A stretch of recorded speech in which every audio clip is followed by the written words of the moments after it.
Bism- Bismillah, wassalatu wassalamu rasulullah, or back. Excuse my voice, guys. I've been sick for a while. Okay. Assalamu alaikum wa rahmatullahi wa barakatuh. I'm doing this live this morning because I believe that this particular story is quite important and I don't think it's getting enough attention. And that is the brother Nafis from the night shift. Some of you might know the night shift, or I believe he calls it Mahed Ibn Taymiyyah. Recently, he spoke about the story of Christopher Poston, formerly known as Eesa Abu Eesa, now he calls himself Traveling Bear. And for those of you who've been following this channel for a while, I got into the issue of this cult, the indigenous cult, and not really understanding how or why people would actually believe this stuff. But there's a larger outlying problem within the Black community that this shines a very bright light on. And first, I want to thank the brother Nafis for saying his words. I know it must have been very, very difficult for him because Eesa Abu is his friend. Like, this is somebody that he's traveled with, that he's studied with. This is somebody that he knows, and Eesa Abu Eesa is somebody who's actually studied Islam in Egypt, and you know what I mean. But this story is very important. The story is very important, and I think it should be covered. Bismillah. So before we continue, I just want to give my salams to Statika. Walaikum salam wa rahmatullahi wa barakatuh. Walaikum salam wa rahmatullahi wa barakatuh, Brother Jandra. And yes, that is a massive cup of tea. Alhamdulillah, that's my mother's cup, rahimahullah. Then that's the cup I use to drink my tea out of. May Allah, have mercy on her. Aamin. So without further ado, let's set this up, inshallah, and let's have a look at the story. It is an early start today because I have to work today. But and plus I've been sick, so I can't really go online like that anymore. Anyways, as you can probably tell by my voice, try to take care of myself. But inshallah, let's have a look at the brother Nafis, inshallah. Let's have a look here. Where are we? Okay, over here. Just give me 1 second, guys.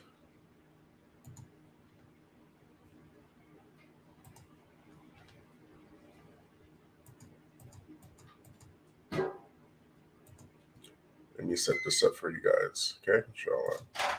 Let's have a look. Okay, share this.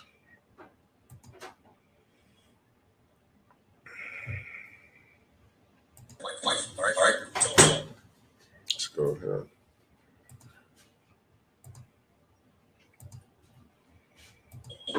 So basically, he's saying that even though it was bad that she was enslaved and it was bad that people were conquered and killed and she was taken captive, so look at the good that came out of it. That Abraham eventually married her, and then they gave birth to the modern day Arabs and Muhammad and stuff like that.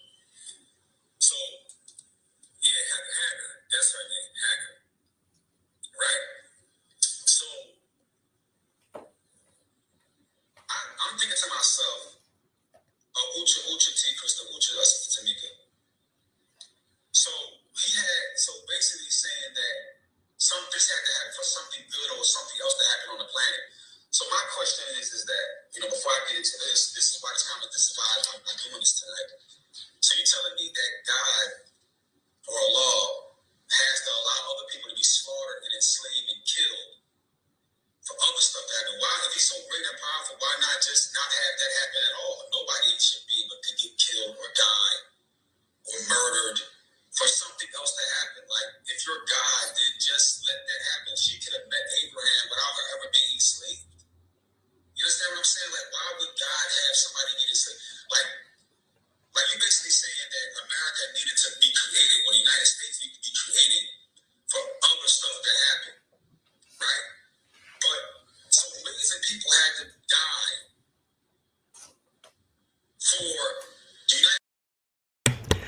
Okay, so for those of you who don't know what's going on, this is the brother, or the former brother, I guess you could say, Eesa Abu Eesa from the night shift, the one who, this is brother Nafis, and these two brothers that kind of blew up the internet a couple years back when they went after Spubs and them. And what uh, was his name is Christopher Poston. What he's saying is that why would God allow for people to be enslaved and killed and these type of things? Why can't he just prevent that from happening if you can't hear, right? Because the sound, I know the sound quality is kind of bad.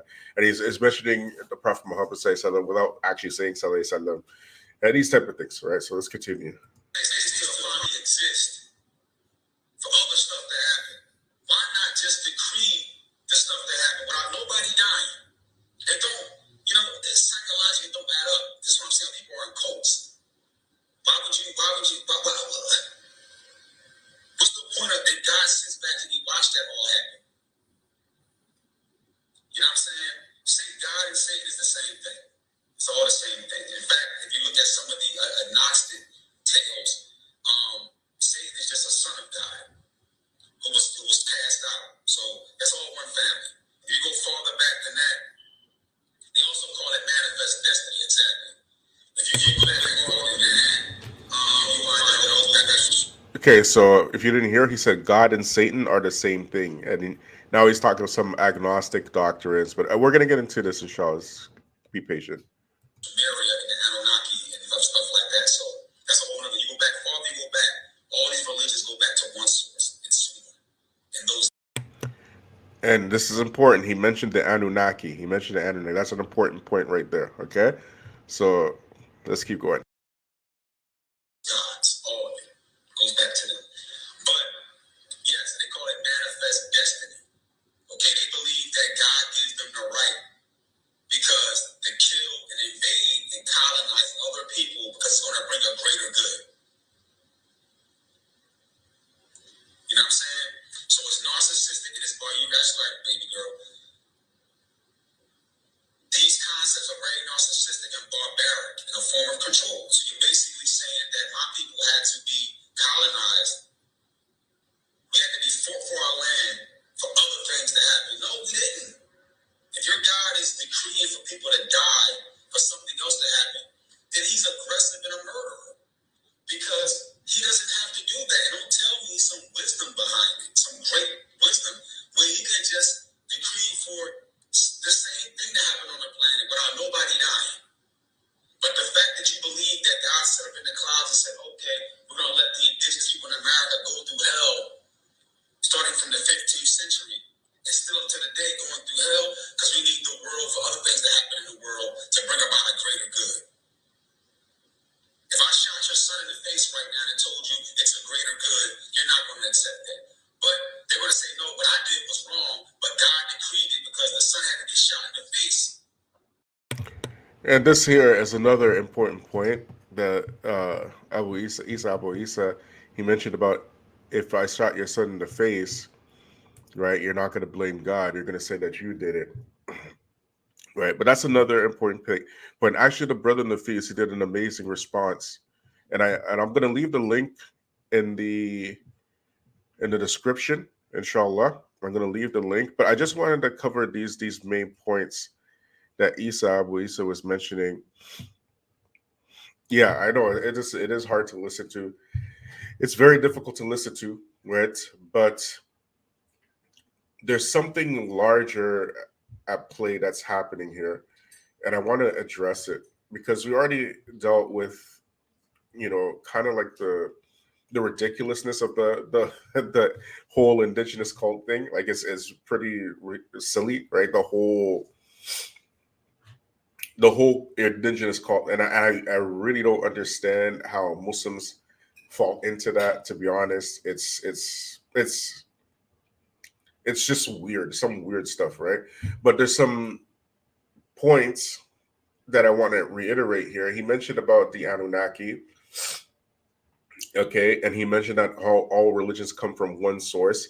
All of that is Dr. York, again, right? All of that is Dr. aka Dwight York, aka Imam Eesa al Hadi al Mahdi, aka whatchamacallit, all these other names that he comes. But anyways, right, he's the one who started pushing that stuff first. And again, he is probably the single most prolific cultist in American history. Like many cults spurred off by this man, Dwight York. Right, so this is just one of his cult, whatchamacallit, groups, so to speak. You understand this indigenous movement. And the bigger issue here is because he mentioned about if I shot your son in the face. For those of you who don't know, this actually happened to Eesa, Abu Eesa, his son, Christopher Poston's son, right? And why is this important, right? Because he's speaking in a hypothetical manner, but he's actually speaking from experience as well. Because who was it that killed his son? Who was it that murdered his son? It was another Muslim, a Salafi. Another Muslim murdered his son, you know, in cold blood because of hyper dogmatic sentiment. You understand? So this is not a refutation on anything that Eesa Abu Eesa has said. The brother Nafis, he did an incredible job, and again, I will put the link in the description, inshallah. But rather, this is more of a calling to account to the community itself, because I remember back when I was, given spubs them that work, right? Right. This is when the brother Eesa Abu Eesa, he contacted me, and we started talking and whatnot, and like most people, they have their own types of personalities, and I noticed that in his personality, he was very quick to get angry. Just he had a very very quick temper. If you disagreed with him on anything, his response wasn't to have dialogue or discourse. It was just instant anger. You understand? And that kind of like said to me that, okay, this brother, he has something going on, but without anybody telling me. And I said, this brother has something going on, maybe mentally or something like that. So just kind of like, don't try to push his buttons or anything like that. You know what I mean? However, there's another point to this, so that when around this time when I was, giving spubs and them that work, the brother Eesa Abu Eesa, he invited me to these two Facebook, or not Facebook, rather WhatsApp groups. And I mentioned this story before about he invited me to these two WhatsApp groups, and they were about this indigenous, how black people are indigenous and they're not African, and you know what I mean, and all this kind of stuff, right? And we're indigenous to this land and blah blah blah blah blah, right? So mind you, this group is filled with Muslims. Other Muslims are in this group. So I'm looking at the material that they're sending me. It's a lot of doctored material, number one. A lot of doctored material, a lot of like Photoshop material, like just fake stuff, like so much fake stuff. And around this time, a brother sent me a link to this man called Dane Calloway, right? And he said, just watch this and tell me what you think. So I watched this man, Dane Calloway, right? The entire video. And I got back to the brother and I was like, this guy's a charlatan. Like instantly, I was like, this guy's a charlatan. He's a person who's obviously taking advantage of people. And he don't know what he's talking about, right? I just said it like that, right? Now, why is all of these back details important? It's important because all of this could have been, in my opinion, it could have been like prevented if the brothers had did just a minute amount of research on what this whole narrative is about Black people being indigenous is, right? Just a small, tiny, minute amount of research, like with books, not with, you know, YouTube videos, and they call them that research, and then having these Photoshop pictures and all kind of craziness and clipped articles without even sourcing where the articles are from or anything like this. All this type of weird propaganda. And this goes into the psyche of the mindset of Black people, where Black people have taken the position that their imagination trumps facts. And so we Black people have always, since, you know, slavery times, believed these weird things because other people have said that these weird things are the truth. Why? Because we weren't allowed to read, we weren't allowed to write, we weren't allowed to actually get information. Now that we have the ability to get information and correct information at that, what we do is we choose to feed into our imagination and things that are just simply not true. And because of that, you find a group of brothers, okay, who were nurturing Eesa Abu Eessa's imagination because he was a internet personality, and that's it. And now, because he becomes an internet personality, what he says, because you see his face in front of the screen, you see his face on the night shift or whatnot, you feel that you have to follow him because he's a personality. He was the one that was pushing this idea about the indigenous uh, stuff to Black people in the East Coast. It was him, and the brother Nafis, you know, will Allah reward the brother. You know, people are bringing this is his friend. They're bringing him all this stuff, right? And you could imagine the heartbreak that he's going through when he's listening to this stuff, because this is his actual friend. This is his boy, right? I know Eesa Abu Eessa like that.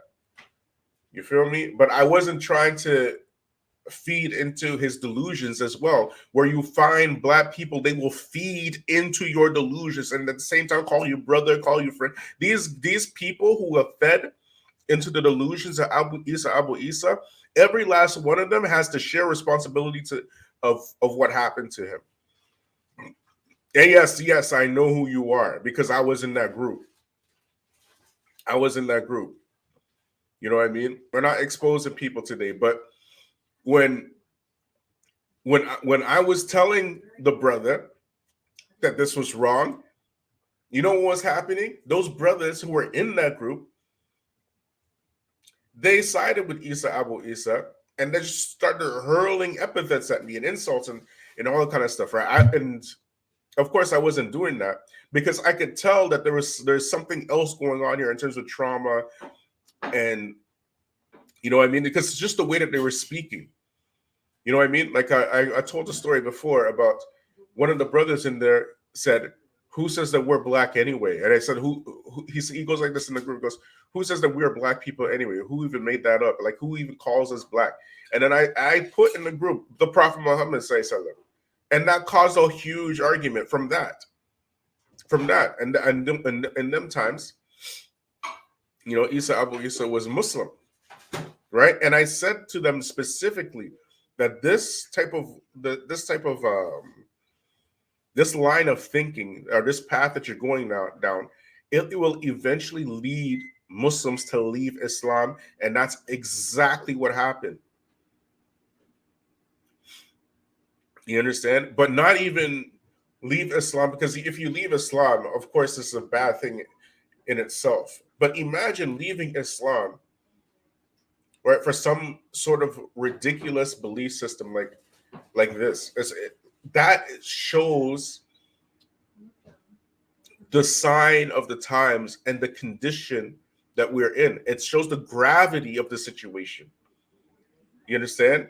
It's not about Christopher Poston or Eesa Abu Eessa. It shows the gravity of the community at large. Where number one, you have somebody that will leave Islam, Like, just leave the names out of this. They will leave Islam for something totally ridiculous. But not only that, you have people who will feed into the delusions of that person, which will further push them down the path of them leaving Islam for that ridiculous belief system. And people like this have to get called out. I'm sorry. They have to get called out. When you find people who have accepted delusion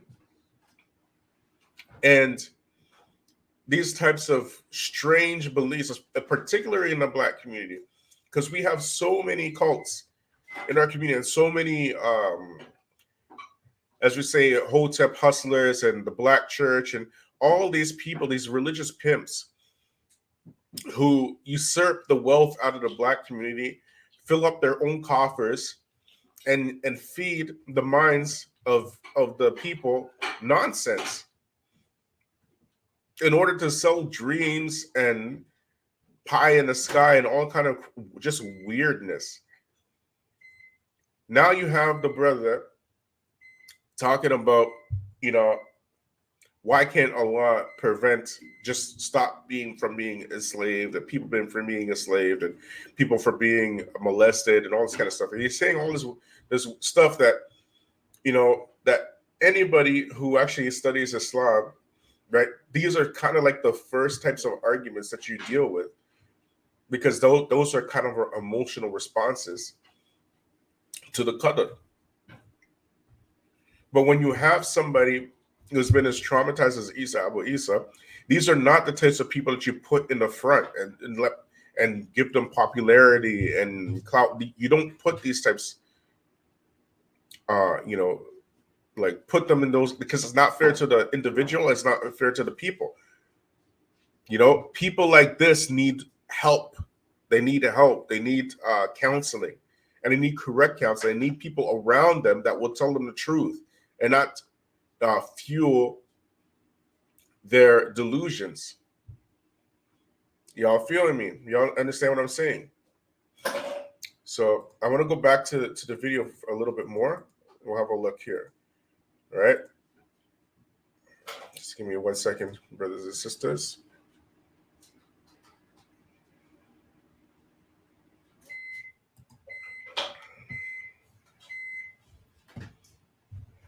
Go back 1 second.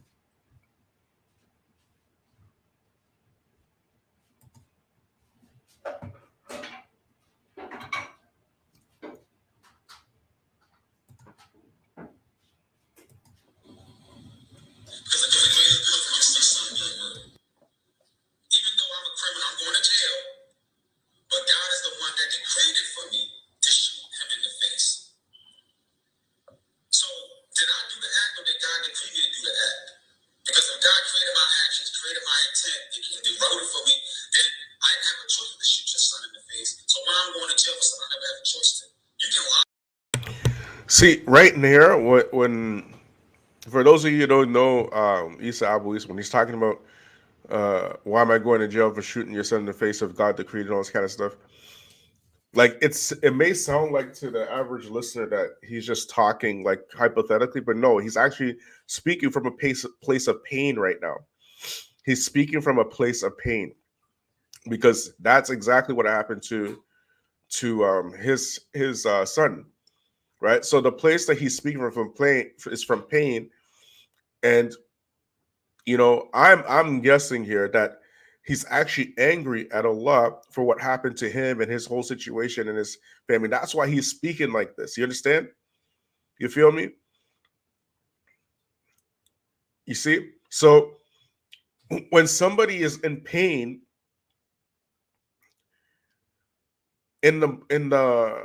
we have a disease in the Black community. When we see people in pain, we don't show them any mercy. You understand? We don't show them any mercy whatsoever. As a matter of fact, we've been trained to see when our brother is down and in pain, we kick them when they're down. And we have all this type of work and all kinds of things and opinions to say to somebody who's going through pain. When what we should be doing is making dua for them. May Allah bring him back. May Allah give him relief. These type of things. You know, and I'm not saying that we have to play into their delusions. That's the worst thing you can do. And what these brothers did, wallahi, ikhwan, I'm saying on Yom Qiyamah, those brothers who are responsible for feeding into Abu Isa's delusions, they need to fear Allah. Every last one of them running around with this indigenous stuff, man. They need to fear Allah, and they need to come out openly against it. That's what they need to be doing. You understand? When Brother Bilal was speaking against it, every last one of them had something to say about, in defense of Eesa Abu Isa. And I said, and exactly what I said would happen happened, but I wasn't sure what would happen to Eesa Abu Isa, right? But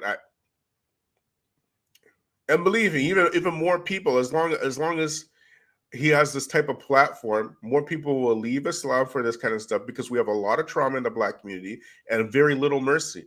Very little mercy. You understand? At a time when you're supposed to comfort your brother, when you're saying, okay, brother, come over to my house for dinner. You know what I mean? At these times, we are the ones who are kicking our brothers when they're down, because we don't get enough of that from other communities. We got to do it to ourselves.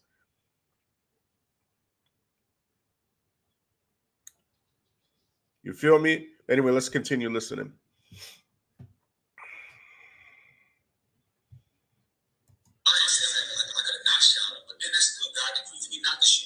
So when did I ever make my own decision? So it's always going to be God's decision, not my own. Because if you say I'm making a decision without God, God is not all powerful. He's not all knowing. You know what I'm saying? Yeah, but the thing about it, there's a good and evil. It's not up to me, because religion teaches me that God is in control of everything, and God wills everything, and God decrees everything. So I don't really have free will, not according to religion. Because if you're saying that God is not all powerful, then I can literally do things that God has no way of stopping me from doing. Because religion says that God wrote everything. Religion says God knows everything. Religion says that God created everything. And if that's the truth, which I don't believe in, that's the truth though, that means that God is the one that decreed for a woman to be raped, and he knew it. His angels watched it. He's watching it. He's watching a child be sodomized. His angel is standing right there watching a child be sodomized. God then tells the angels not to stop it, because they listen to their God. So the angels don't step in and stop the child from being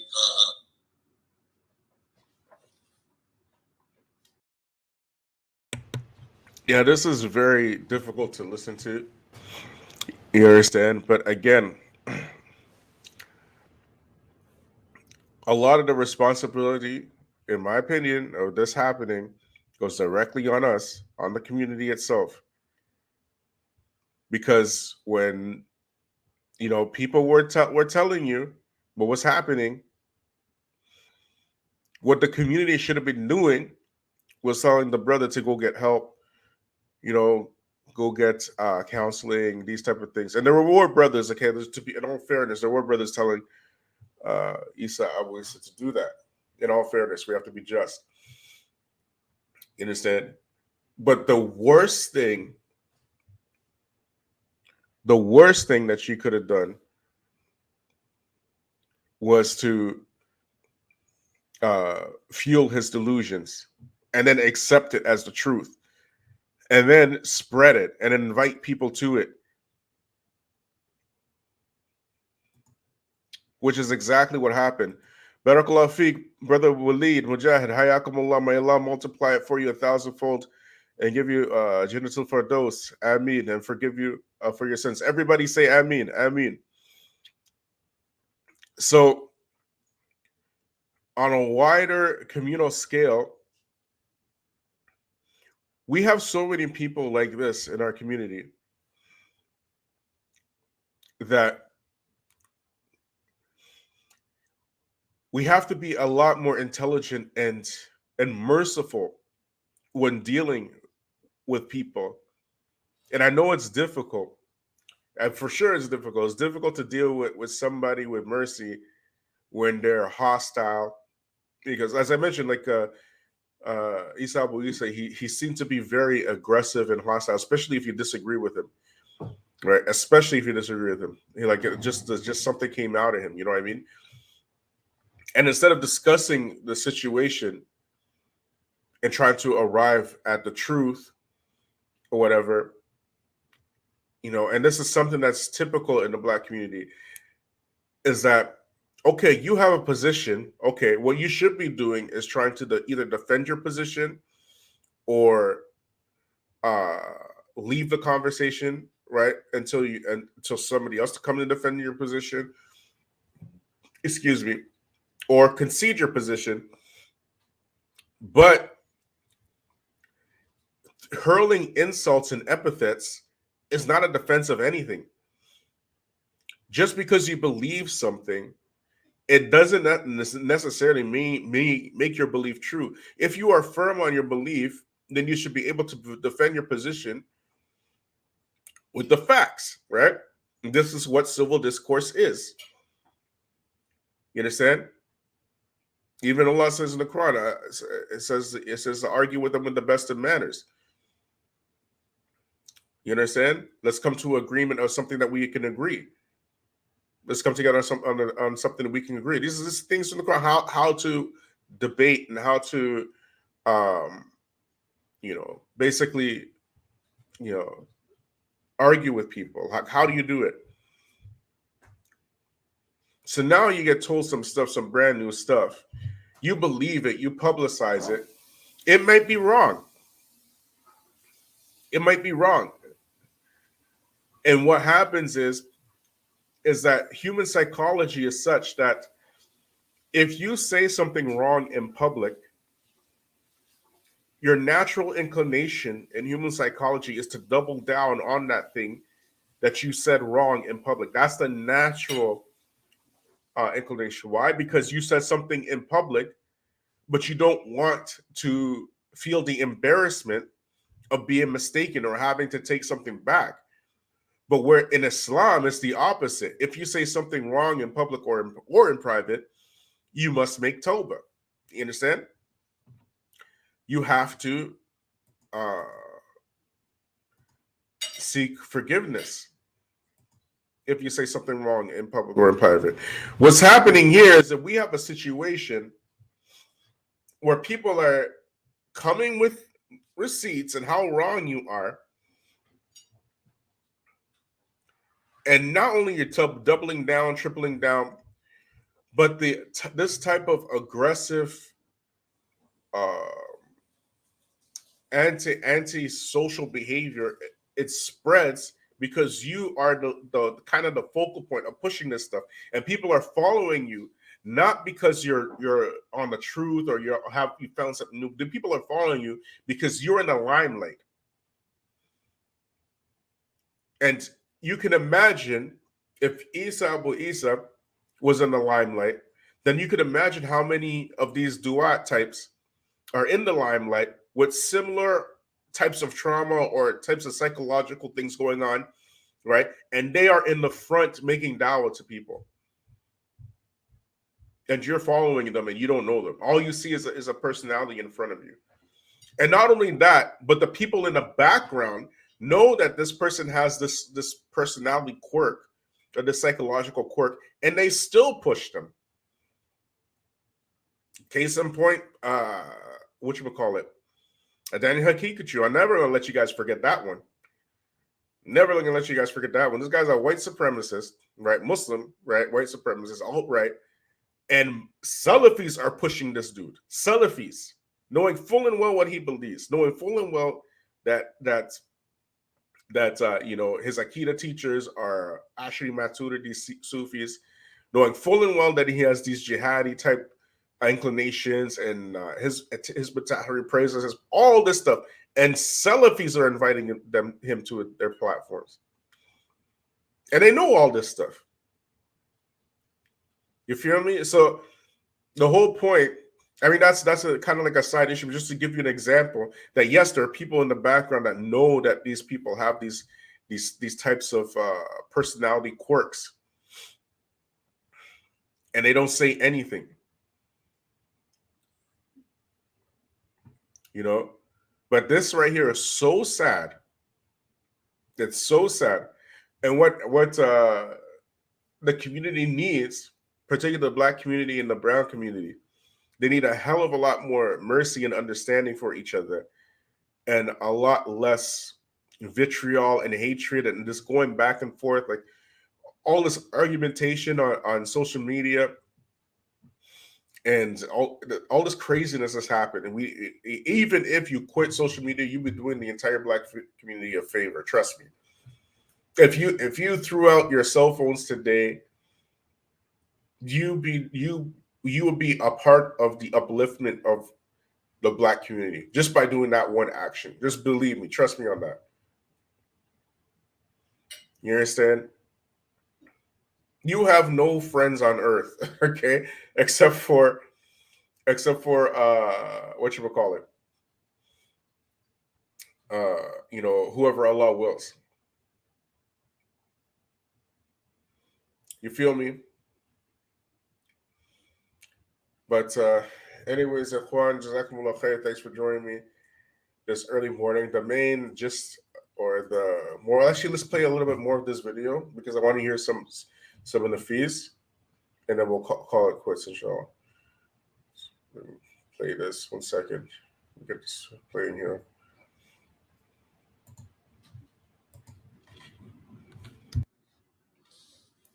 SubhanAllah, SubhanAllah. This was sent to me, and I don't know how recent, but the person that sent it to me said they believe it was, posted up and that it's very recent. And the statement that was kind of, difficult for me to even listen to this whole thing. This is my third time actually listening to it before I even decided to say something about it. But in this video, I'm gonna have to take the gloves off dealing with this brother, because if you don't understand, you can rewind it and listen to it yourself. He has made statements of kufr after kufr. Not only was the statements where you could see that it was skeptical or he was using skepticism and being doubtful. That's not even a bad. He even mentioned to you after saying, if God is all powerful and God is in control and God decrees, that that's not what I believe. You understand? And grouping Shaitan and God in the same family and mentioning it all as a part of the agnostics and all travel back to this. All of this is kufr, brothers and sisters, if you don't understand it. And we try to tell you. That's why it's important, man. Oh, our Lord, do not cause our heart to deviate after you have guided us to Islam. Oh, the one who is determined the hearts, make our hearts firm upon your deen. Allahumma, oh Allah, make our hearts tawafin muslimin wa hikna bi salihin, cause us to die as Muslims and to be joined with those who are righteous. It's important that you constantly make these du'as, these ada'iyas, brothers and sisters, because Islam. Yeah, the brother here, Nafis, he's 100% spot on here. Spot on, especially in our times, the times of fitna in this particular generation, and what this generation has to go through. I don't think anybody's ever seen it in human history, to be honest. And we're living in times of not just great fitna, but a hell of a lot of confusion, where the truthful is perceived as a liar and a liar is perceived as the truthful, and these types of over reactionary responses to people who disagree with you, and all it's just a bunch of craziness happening in our time. Where and all this happened in such a short period of time, where you have a generation who would listen to scholars and ulama and cassettes, and now their children listen to social media personalities as if they were scholars. You see, so these are the times of the Ruwaybara, where anybody who has talent in building a social media platform can be put forth to the people as a scholar and somebody and a source to take Islamic information. That's exactly what's happening. You understand? So, but I'll leave you guys with that, inshallah. Jazakallah khair, Sister Tika, hayakallah. May Allah reward you and bless you and multiply it for you 1,000-fold. Ameen. Everybody say Ameen for Sister Tika. May Allah protect us and guide us and keep us on a straight path. Ameen. Allah guide Abu Eesa, Abu Eesa back. Ameen. Ameen. Everybody say Ameen to that dua as well. Ameen. You know, and if he's Abu Eesa, if he listens, because I know sometimes he checks out the channel, particularly if I talk about the indigenous stuff, you know, because he responded to every video that I made about the indigenous stuff. He responded to every video, and I was never personally attacking him, and even now I'm not personally attacking him, right? And I won't do it. I won't personally attack him, right? The whole idea and the concept of this indigenous cult is ridiculous. Yes, it's not a personal attack on Eesa, but it is ridiculous. I put the receipts out there. You know what I mean? And if the brother is listening, then it's never too late, bro. It's never too late. You know what I mean? Like, you need to, you know, try to get some help for yourself. Like, focus on yourself. Don't focus on other people. You understand? I know that you say that, you know, you're happy now with this indigenous lifestyle and all kind of stuff. But every second that passes is a second closer to the grave. And, you know, at the end of the day, the reality is that you're going to be in the grave. And would you meet Allah with the truth, or would you meet the Great Spirit with what you're on right now? Like, you know what I mean? Like, you have to make a firm decision. You know what I mean? So, but hayakumullah, jazakallah khair. Thanks for everybody for joining me this early morning. And, you know, I'm sorry for sounding I know most of y'all can hear that I am pretty sick in my voice. But may Allah reward everybody who participated, who donated, and for sharing. And I will put the link of the brother Nafis. I suggest everybody listen to it. It's an amazing response you could tell it's a brotherly response. It's a beautiful, beautiful response. He wasn't trashing the brother at all, but he was more like an advice, and it's advice to the general Muslims as well. And share the brother Nafis's response as well. It's just really nice. Okay. Subhanakallah bihamdika, shada la ilaha illa anta, astaghfiruka wa